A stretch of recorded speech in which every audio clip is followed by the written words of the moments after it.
বন্ধুরা, চলতি মাসের 14 জুলাই শিয়ালদা থেকে সেক্টর 5 পর্যন্ত ইস্ট ওয়েস্ট মেট্রো পরিষেবা শুরু হয়েছে।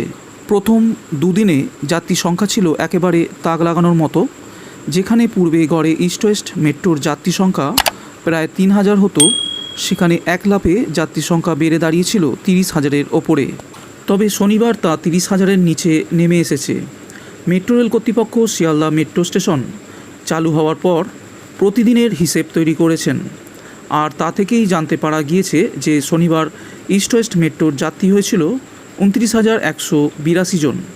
সেই জায়গায় শিয়ালদা থেকে আসা যাত্রীর সংখ্যা ছিল প্রায় 11,767 জন।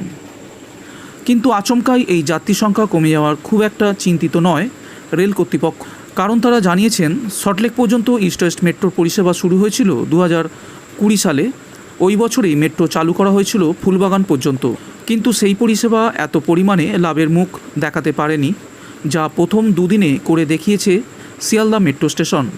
এই মেট্রো পরিষেবা শুরুর আগে ইস্ট ওয়েস্ট মেট্রোকে ক্ষতির খাতাতেই ধরে নিয়েছিল রেল কর্তৃপক্ষ, কারণ ইস্ট ওয়েস্ট মেট্রো থেকে 1 টাকা লাভ করতে গেলে 6 গুণ খরচ করতে হতো। তবে সেই আর্থিক ক্ষতির পরিমাণ এবার কিছুটা হলেও কমানো সম্ভব হবে বলে মনে করছেন তারা। পুরোপুরি হয়তো অপারেটিং রেশিও বদলে ফেলা যাবে না, কিন্তু তাতে বিস্তর পার্থক্য আসবে বলে জানিয়েছেন মেট্রো রেলের আধিকারিকরা।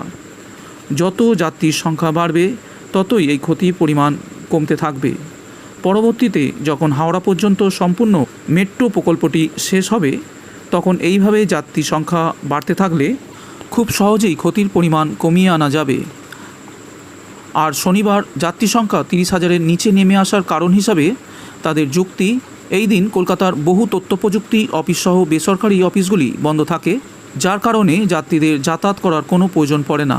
এছাড়া বর্তমানে চিন্তাভাবনা করা হচ্ছে রবিবার এই পথে মেট্রো চলাচল করবে নাকি আর কিছুদিন অপেক্ষা করে গতিবিধির ওপর নজর রেখে তারপরে সিদ্ধান্ত নেওয়া হবে।